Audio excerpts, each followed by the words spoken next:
Y 80 años pasaron de la conclusión de la Segunda Guerra Mundial y de la Shoah, el Holocausto, como el pico más importante de la historia de lo que significó el antisemitismo y la aberración del genocidio nazi. Y de alguna manera uno pensaba que los seres humanos aprendemos, pero desgraciadamente, aunque uno no anda buscando fantasmas, el antisemitismo continúa estando presente y ha tenido, bueno, un reverdecer terrible, enorme, a partir de lo acontecido el 7 de octubre en Israel. Y esto además no es que se lo digo como una sensación, sino que ha sido medido, estudiado, especialmente por la Anti-Defamation League, que se dedica a la Liga Antifamatoria a investigar, ni hablar de Estados Unidos, ni hablar la cantidad de hechos concretos, no solo de actitudes, sino desgraciadamente de agresiones antisemitas. Vamos a hablar sobre esto con la directora para América Latina de la Anti-Defamation League, me refiero a Liat Altman. Liat, ¿cómo estás? Buen día para ti. Hola Miguel, ¿cómo estás? Muchísimas gracias por tenerme otra vez en tu programa. Siempre es un placer.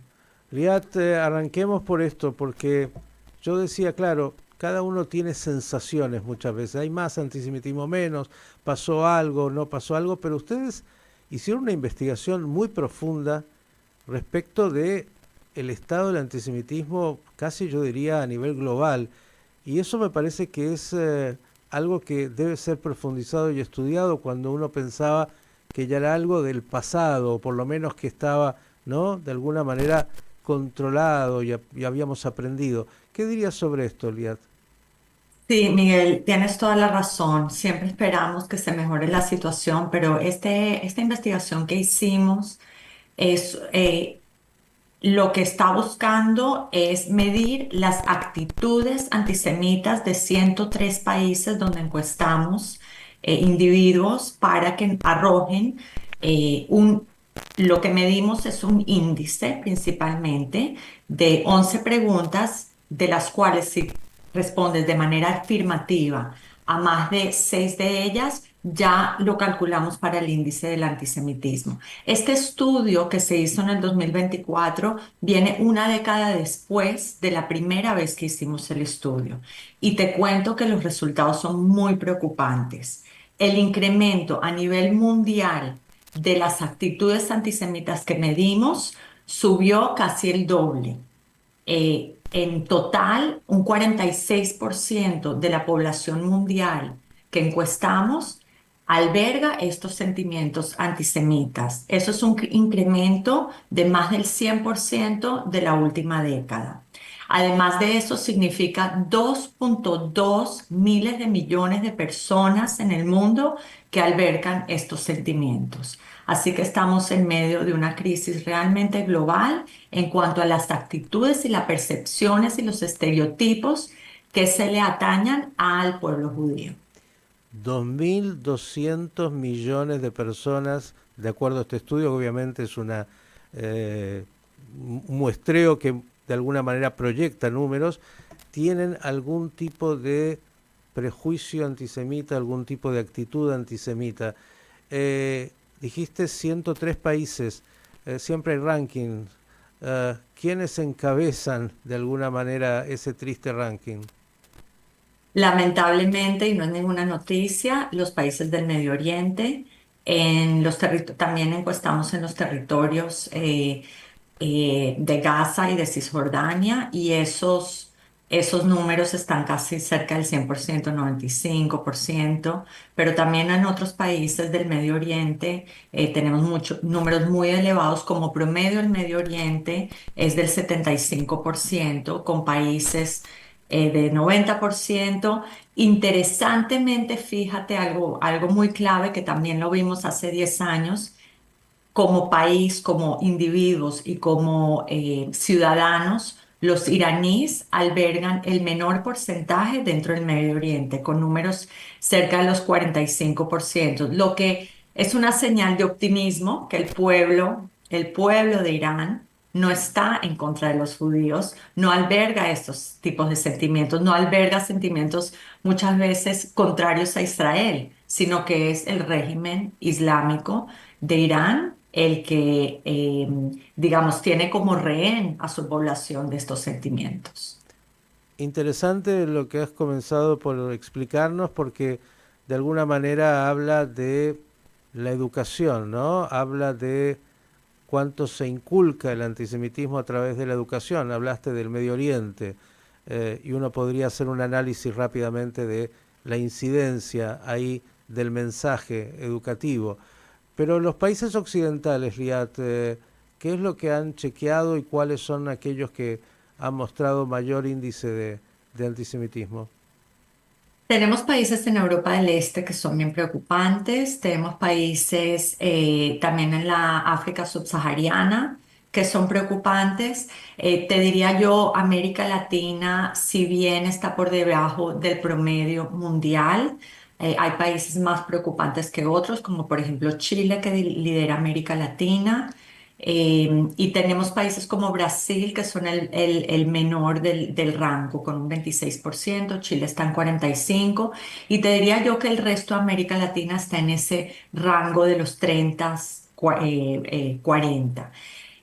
Interesantemente también, en Europa occidental y en países como Canadá, Estados Unidos, incluso Australia, son países donde hay comunidades judías grandes, donde los gobiernos han instaurado y implementado guías de antisemitismo. Muchos de estos países tienen enviados especiales del antisemitismo, tienen leyes muy fuertes, sobre todo en Alemania y en algunos países de Europa, donde los índices son muy bajos, son más bajos. Sin embargo, los incidentes, que es la otra ecuación del antisemitismo, es decir, las personas del extremo que actúan sobre su antisemitismo y que tienen rehenes a estos países con los incidentes, como lo vemos casi a diario en Australia, en Alemania, en Francia. Esos números son más o menos entre el 10, algunos son hasta 8%, hasta 20%, o sea, muy por debajo del promedio mundial.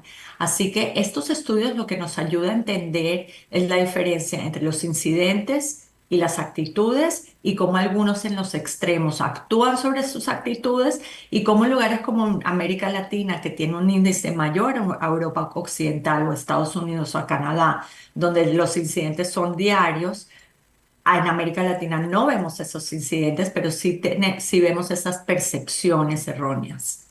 ¿Y cuáles son esas percepciones, ya que hablas de ello? ¿Qué es lo que el común dice respecto de los judíos? Fíjate que es muy interesante. En esta década lo que hicimos en este estudio, miramos tres pilares. El primer pilar, como te mencioné, es ese índice de 11 preguntas, y las preguntas son, ¿usted piensa que los judíos controlan los medios de comunicación? ¿Usted piensa que los judíos en su país, digamos en Argentina, son más leales a Israel que a Argentina? ¿Ustedes piensan que los judíos hablan demasiado del holocausto?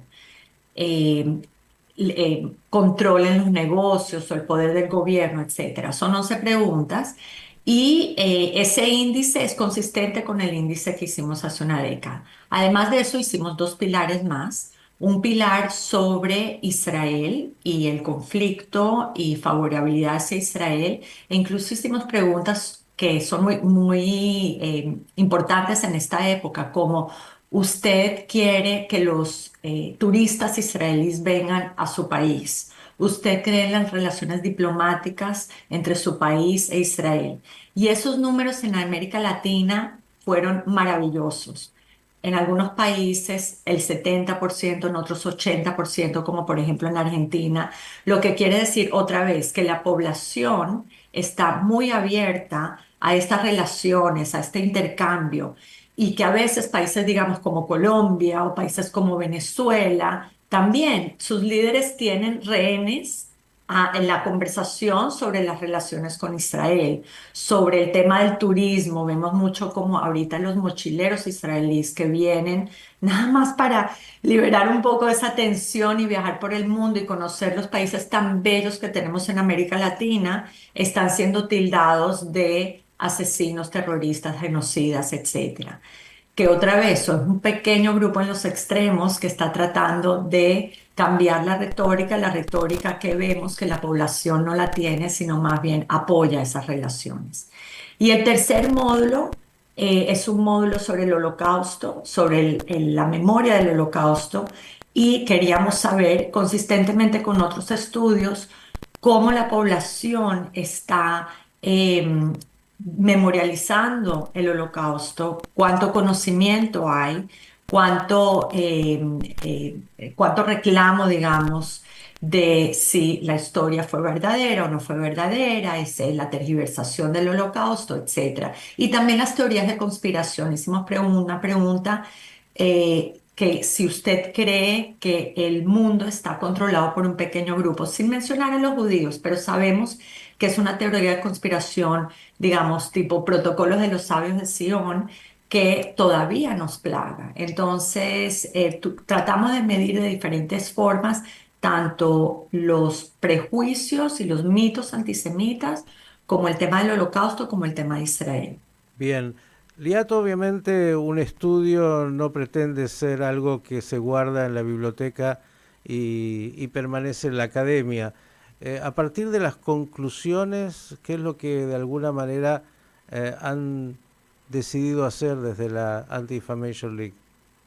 Mira, muy buena pregunta y la respuesta no es una estrategia. Si tuviéramos una varita mágica y lo pudiésemos resolver, quisiera yo estar desempleada y que no tengamos que existir. Ese sería nuestro objetivo a largo plazo como organización, ¿no?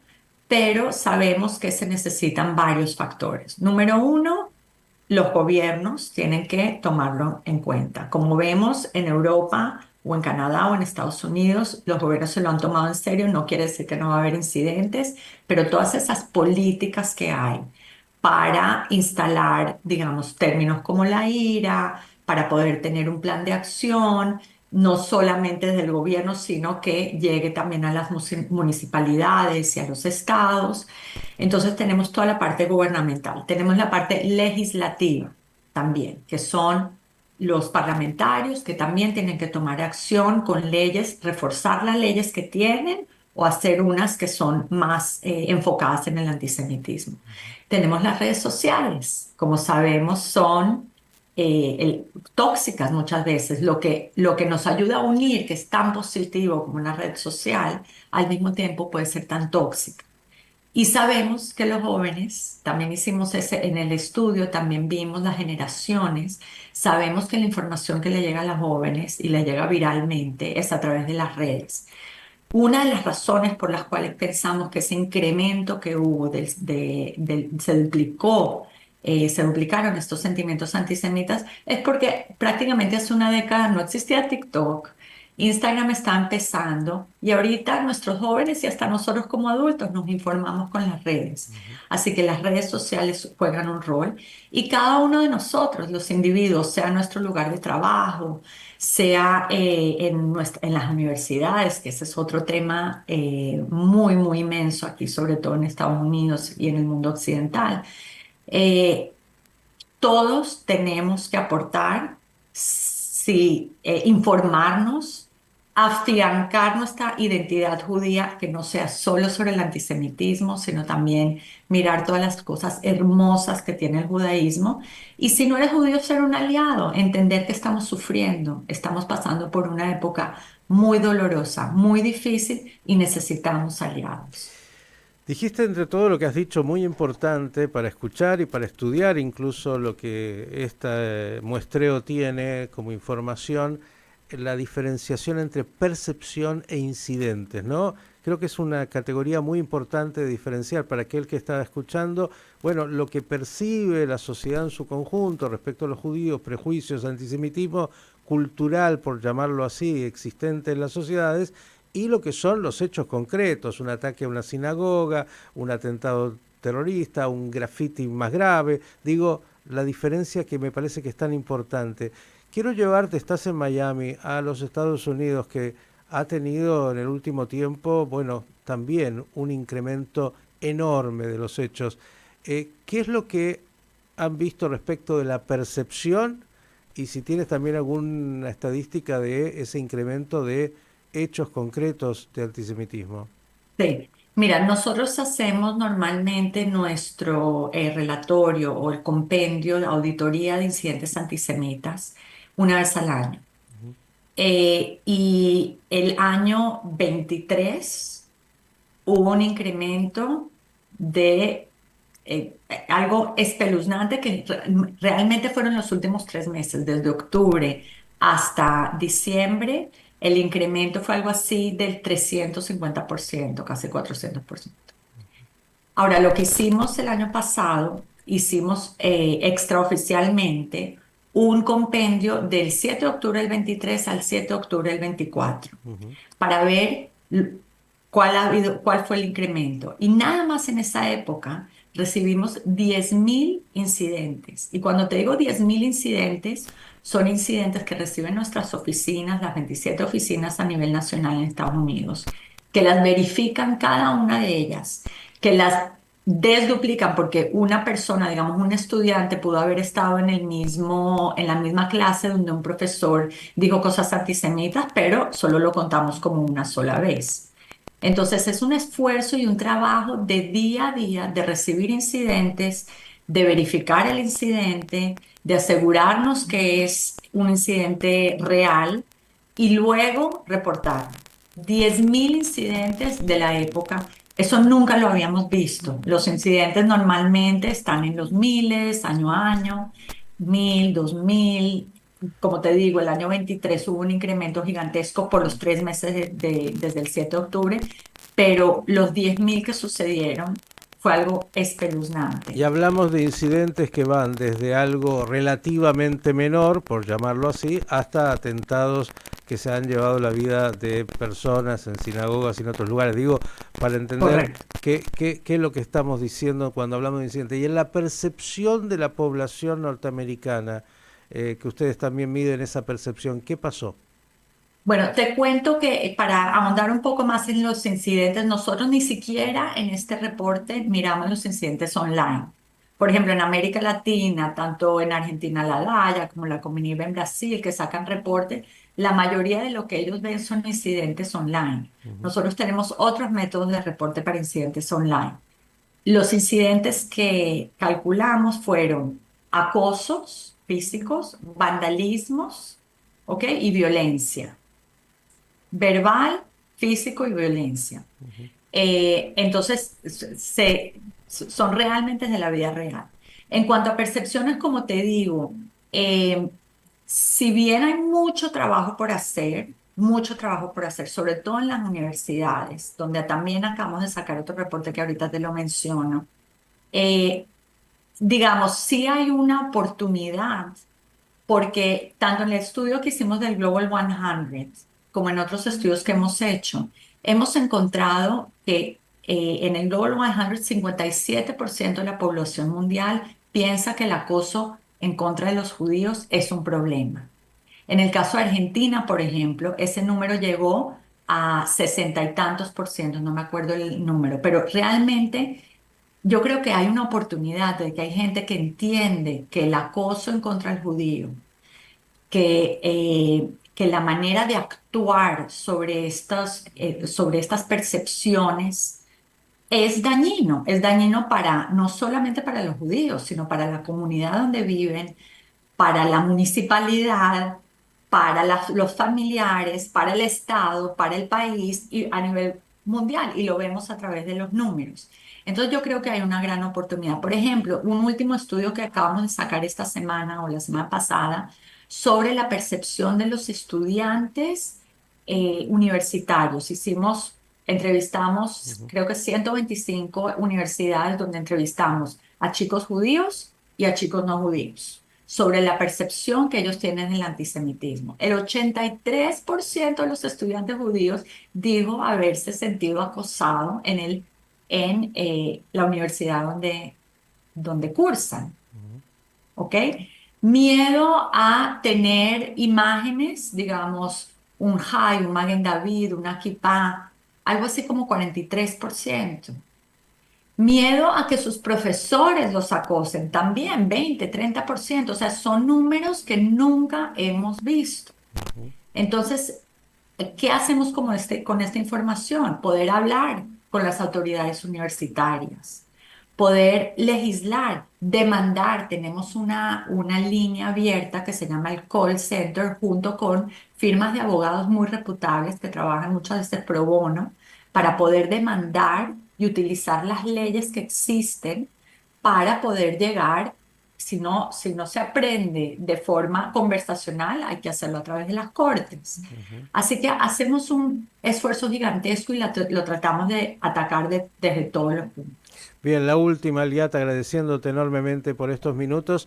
La nueva administración norteamericana, encabezada por el presidente Trump, bueno, ya ejecutivamente ha tomado medidas para atacar este tema de fondo y con medidas muy contundentes, ¿no? En las universidades, expulsión de aquellos que de alguna manera apoyan al Hamas y de antisemitismo. ¿Qué dirías sobre estas medidas y qué de alguna manera puedes pensar que esto va a provocar?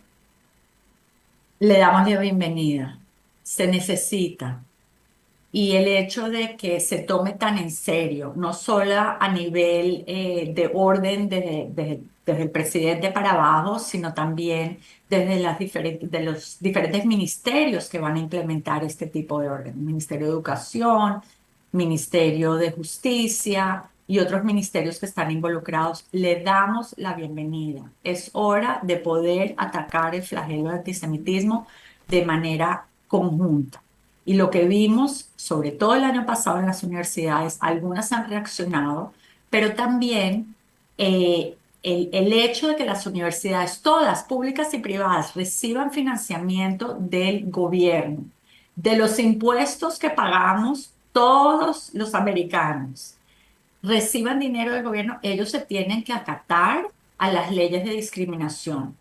Y las leyes de discriminación incluyen a minorías de color, inmigrantes, religiones, etcétera. Y desde que se implementó la IRA hace, creo que fueron 8 años, durante la primera administración de Trump, no me acuerdo exactamente el año, las universidades están obligadas a también catalogar a los judíos no solo por su religión, sino también por su identidad, que incluye la identidad con respecto al sionismo y con respecto a esa identidad que tienen con el Estado de Israel. Entonces, si están siendo acosados los chicos judíos por su sionismo, por profesores, por estudiantes, están siendo votados o no les dejan ingresar a los centros de estudiantes por su sionismo. Eso tiene que venir con consecuencias. Entonces hay una cláusula que se llama el Title VI, el título 6 de las universidades, de cómo las universidades tienen que actuar para poder recibir financiamiento, cómo tienen que actuar con respecto a las minorías. Y es hora de que se implementen y que se asusten las universidades que no pueden controlar su problema o que les exijan los estudiantes hacer desinversión y BDS y todo este tema que fue tan controversial y que muchas universidades decidieron aplacar a los enemigos del pueblo judío diciendo que nos vamos a sentar en la mesa para discutir con ustedes. Eso es problemático. Entonces, de nuevo, le damos la bienvenida a todos los métodos que puedan ayudar a tranquilizar el ambiente y a poder avanzar y dejar que los estudiantes estudien, que vayan a la universidad para lo que fueron, no para ser atacados, no para tener que defender su judaísmo, no para tener que estar metido y solamente preocuparse de si salen o no salen con kipá, o si ponen o no ponen la mezuzá en la puerta, sino para estudiar, para ser más inteligentes y para poder laborar en el mercado después de graduarse y para tener la experiencia completa y positiva de una experiencia universitaria. Lía Taltman, directora para América Latina de la Oficina de Antidifamación, la Liga Antifamatoria, gracias por estos minutos y bueno, esperemos que lo que están haciendo eh, encuentre muchos aliados, sobre todo entre los no judíos, porque los judíos sin duda somos víctimas del antisemitismo.